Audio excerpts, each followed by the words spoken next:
Hello everybody. If you are watching this video, then you most likely are someone with Parkinson's or you are helping to caregive for a family member or loved one with Parkinson's. My name is Alec Capel. I am currently working toward becoming a marriage and family therapist. I have 10 years of experience with high-level retirement planning and financial wealth management, that kind of thing. And so I've seen a lot of different situations in my life related to caring for older people. And I wanted to be able to share my wisdom with you so that maybe some of the things that I say will help you in your journey with your loved one. So this episode is going to be about what I have called with Parkinson's the invisible symptoms. This is a huge part of my life and my journey with learning caregiving and dealing with my mother who has Parkinson's. She's had it for 20 years and it's pretty late stage at this point. Still fairly independent to some degree, but she lived with me for about 2 years, and I was able to learn a lot about these invisible symptoms. So when most people think of Parkinson's, they immediately think of, tremors and, the shaking and dropping things, stuff like that. But what I learned was that there's a lot more to it. She started to lose her ability to get good sleep because the dopamine affected that. It affected her sleep cycles, her circadian rhythm, restless leg syndrome became a problem. Then her stomach issues became a problem, right? That's a big muscle, it's a whole muscle. And of course, if this is affecting your muscles, it's going to affect your digestion. Digestion directly affects your ability to metabolize and absorb your medicine to help you move. So a bad stomach day, having the flu, means your medicine isn't going to do diddly squat that day. So I've learned some of this stuff over time, and I think it's important to share this. Doctors don't always share this stuff. They're not great about telling you every little aspect of Parkinson's because honestly, a lot of them don't know. They haven't experienced it. They've read it in books and journals, and there's not really a lot out there. There's more research coming out now, which if you aren't part of the Parkinson's Foundation, I highly recommend it. Also, Brain and Life is a great magazine. Not sponsored, just a good magazine. Talks a lot about Parkinson's and neurology. But a lot of these doctors don't keep up with this stuff. They don't know. They don't have time to do that. It's not their life, right? So it's really up to you to look for these things.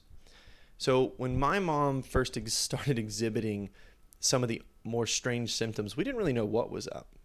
So a good example of this is she lost her sense of smell, which turned into a loss of sense of taste, right? And we didn't really know what was going on. She burnt the toast just all the time.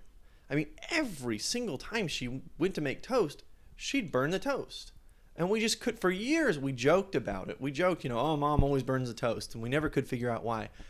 As it turns out, it was an early symptom of Parkinson's in her 40s, in her early 40s, that we didn't realize was directly related to the part of her brain that Parkinson's affects.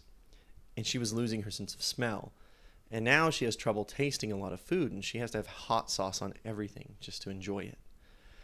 Another thing that we didn't understand was that she always seemed to have, and I won't call it what it's called, but you know what I mean when you got resting, unhappy face.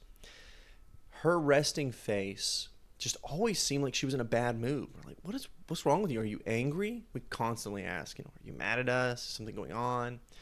Well, it turns out the symptom is actually called flat affect. And I learned this as becoming a therapist in school, which I'm still in school. I learned that affect is the word often used to describe like the expression of emotion. So flat affect meant that your face doesn't show your feelings. So she could be super excited and happy, and she'd just be sitting there, real real flat-faced and being like, "Oh, I'm in a good mood." You're like, "Well, your face sure doesn't show it."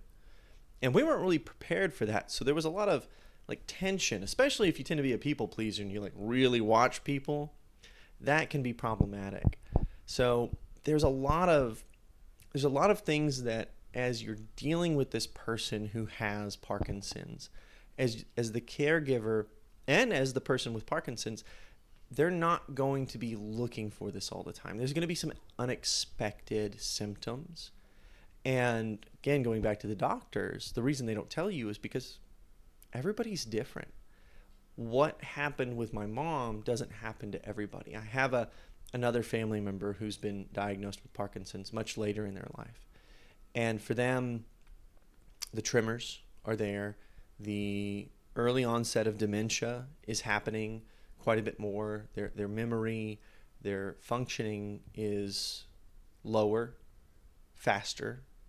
My mom's functioning has stayed reliable over a period of years. It has dips in it where, it'll go for a couple months and then it'll dip, and then it'll go for 5 or 6 months and then dip. And that's pretty typical as well, and we'll do another video on that. But you can't treat one person with Parkinson's like every other person with Parkinson's. It's going to be different. There will be similarities, but there will be differences, especially in these invisible symptoms. So if you're a caregiver or someone with Parkinson's and you're really feeling like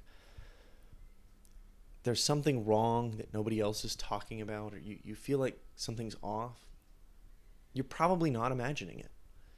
It's probably one of these invisible symptoms that flies under the radar, and I would recommend that you just do a little research into it. Don't write it off as you being weird.